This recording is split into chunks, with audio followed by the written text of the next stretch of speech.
Benefits of working with Harley-Davidson is I can go into the Harley-Davidson archives virtually any time I want. Has anybody here been up to the Harley-Davidson Museum yet in Milwaukee?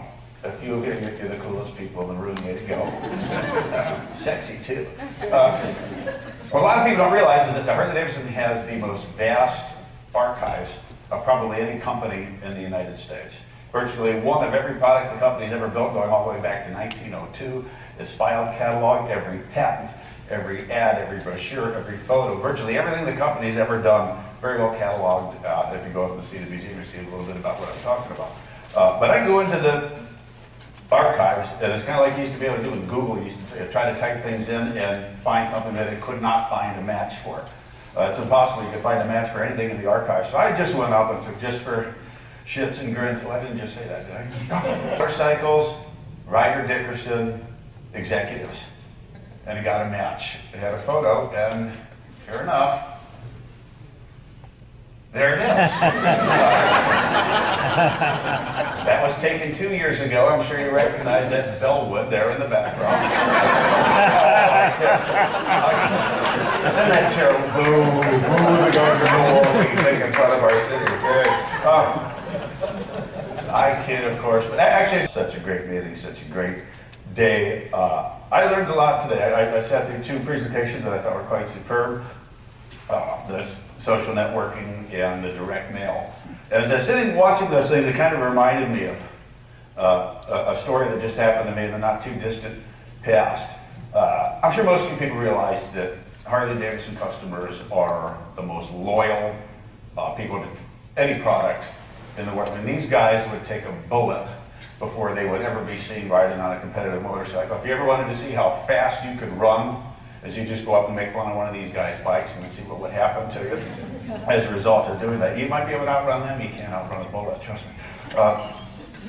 That's a joke. They don't shoot. They don't kill people anymore. Well, some do, but it sells a lot of motorcycles, by the way. People like that kind of image. What I want to say is I was thinking about something, that they're the most loyal people in the world, and we learn so much from them. And a year and a half ago, I was down at a bike week, the fall version of Bike Week in Daytona Beach, Florida. There's 400,000 people down there going absolutely crazy. It's a wonderful, wonderful human experience to be in the middle of that. I was doing focus groups with what we call the most committed of the Harley-Davidson customers. These are the people who live for their motorcycles. They know every nut, every bolt, everything that has anything to do with their bikes. And what we were talking about is parts and accessories, the things that are bolted onto motorcycles that allow them to look extra cool, to be customized, to make a statement of the rider's personality.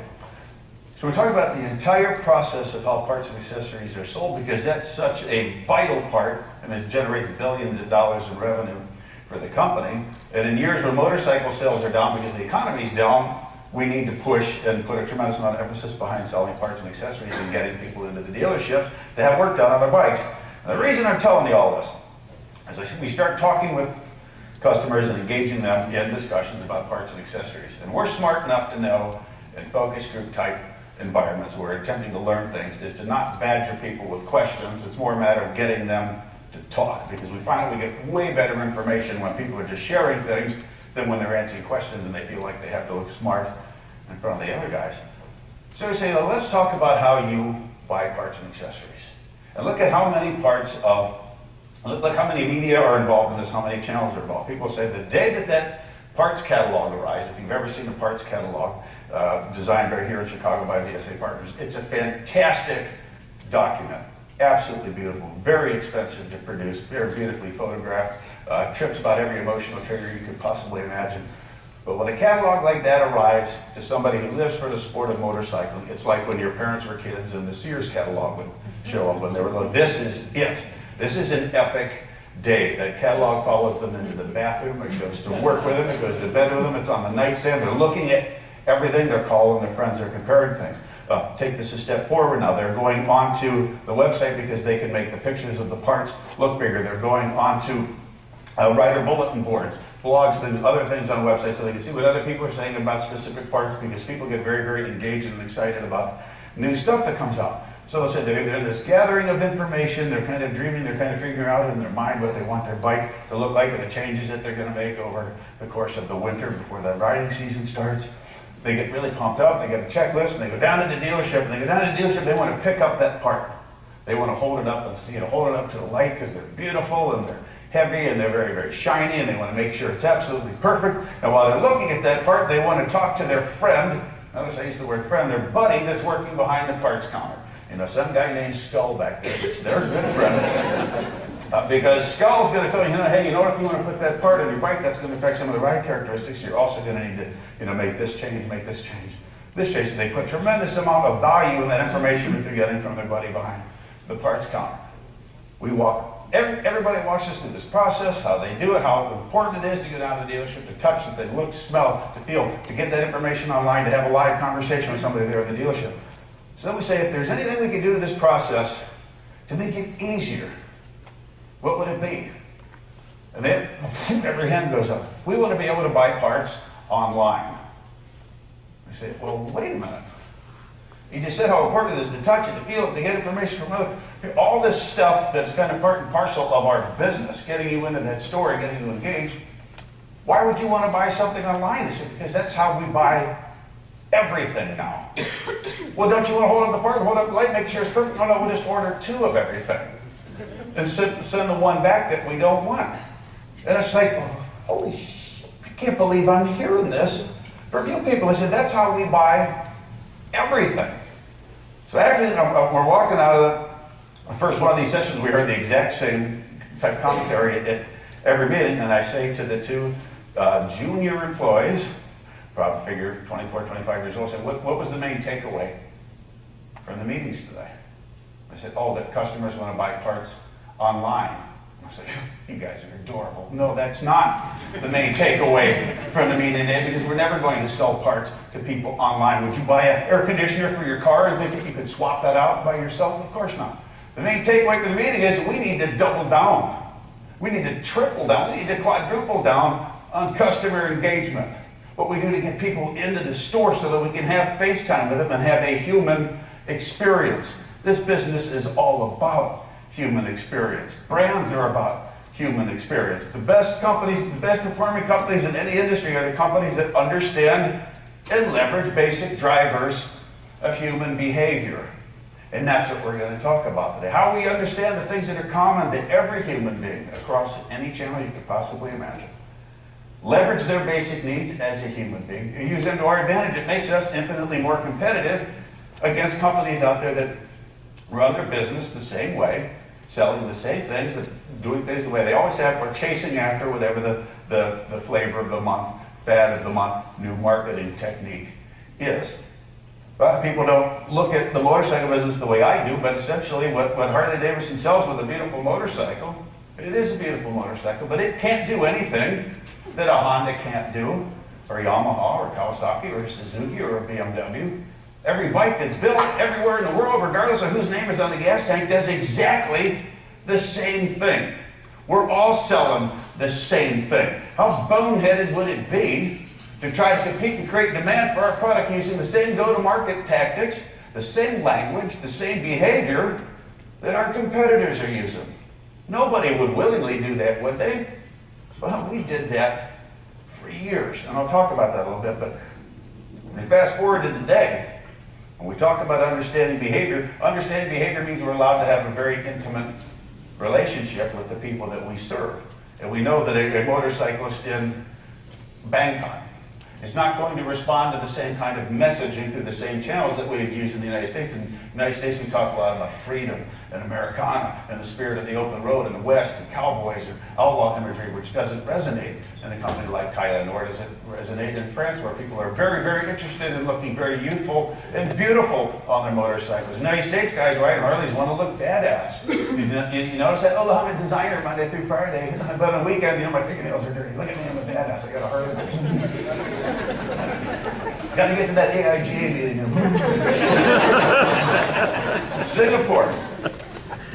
If the behavior that I see down at Bike Week in Daytona were used in Singapore, every single one of our customers would be arrested and thrown in jail. They have very low, you can't spit on the sidewalk, you can't swear, you can't use bad language, you can't drink in public. There's all kinds of things culturally that make for a very, very different customer experience there.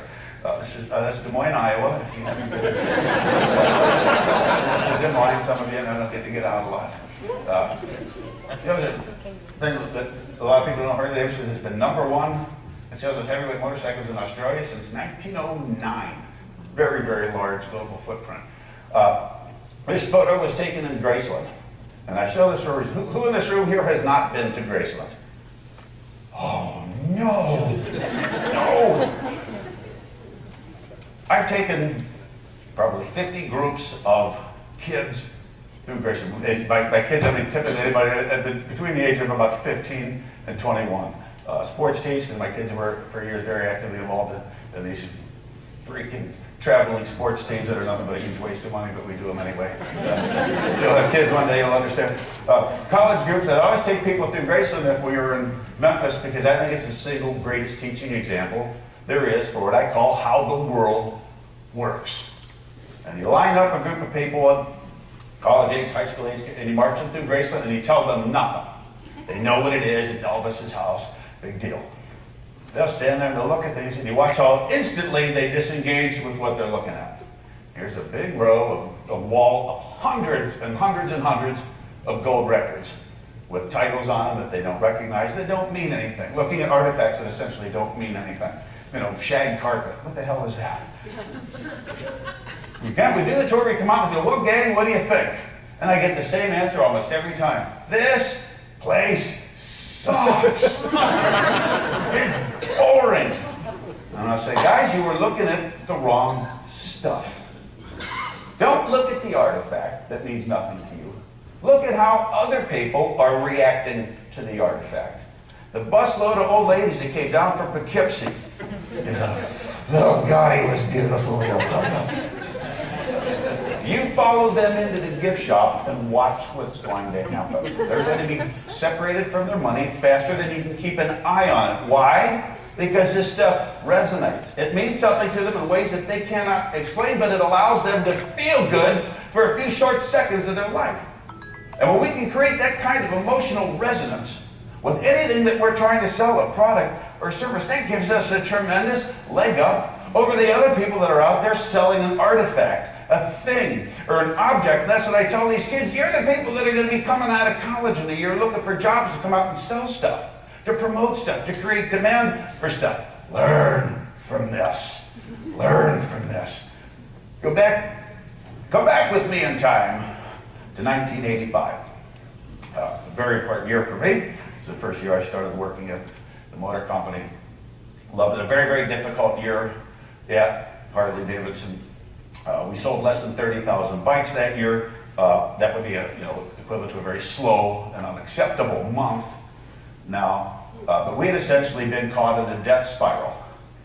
Harley Davidson was spinning out of control, verging on bankruptcy, hemorrhaging red ink, losing millions and millions of dollars every month because we had lost our ability to compete.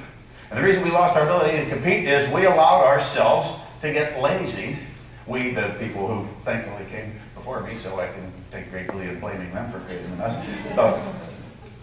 Essentially what happened is after enjoying years of a virtual monopoly on sales of heavyweight bikes in the United States, is Harley didn't have any competitors. If you were riding a big bike in America for a couple of decades, from the 50s forward, the odds are overwhelmingly in Harley's favor. You were riding a Harley Davidson.